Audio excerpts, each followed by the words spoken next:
Olá! Vamos mergulhar hoje num ponto super importante da jornada do cliente do ITIL, que é a etapa 4, a do acordo. E olha, essa parte é fundamental para quem está de olho na certificação Drive Stakeholder Value. Para começar, vamos pensar numa situação que, nossa, acontece demais, né? Por que tantas vezes um serviço não entrega aquilo que a gente esperava? Sabe essa distância entre o que o consumidor quer e o que o provedor realmente entrega?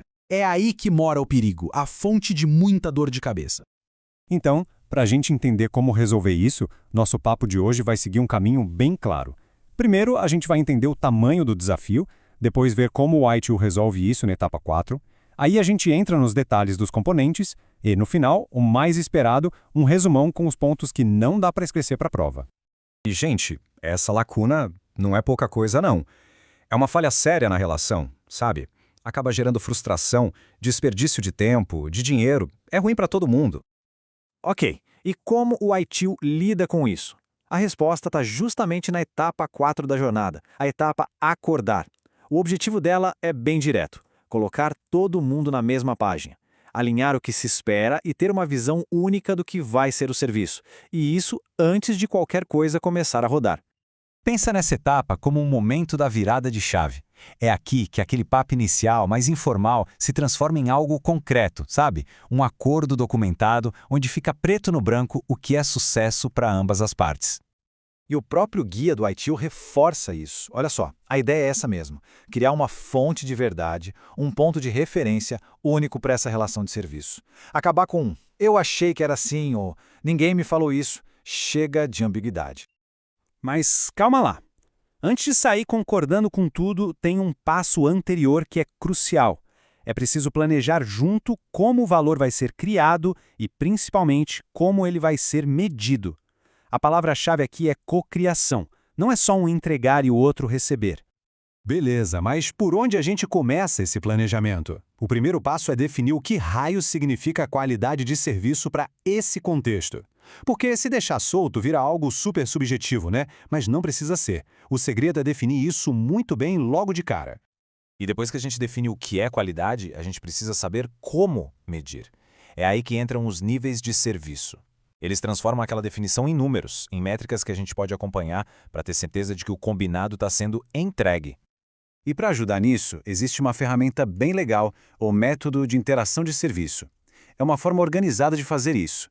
Basicamente, ele quebra o serviço em partes menores, em interações-chave, e ajuda a definir como medir o resultado de cada uma delas. Fica tudo muito mais claro e organizado. Bom, vamos em frente que agora o negócio começa a ficar mais sério. A gente está chegando no coração da negociação e aqui tem dois conceitos que, olha, são vitais, especialmente para quem vai fazer a prova de certificação. O primeiro conceito é a utilidade. Pensa assim: é o que o serviço faz. Ele tem as funções que o consumidor precisa? Ele resolve o problema? É sobre ser adequado ao propósito. Simples assim. O segundo conceito é a garantia. Se a utilidade é o que ele faz, a garantia é como ele faz. É sobre desempenho, sabe? Tipo, ele vai estar disponível?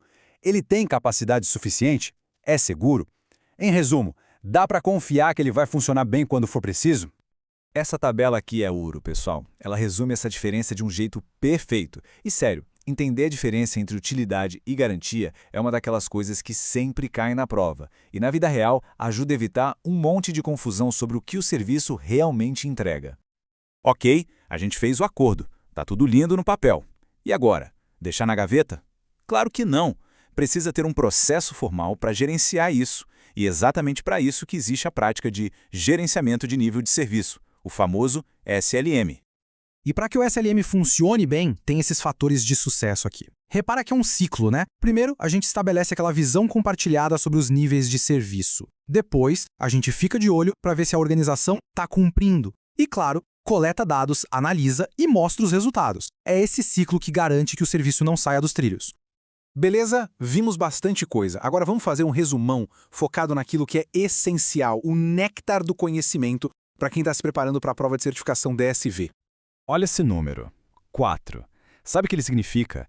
4 questões na prova de DSV são só sobre essa etapa, a etapa acordar.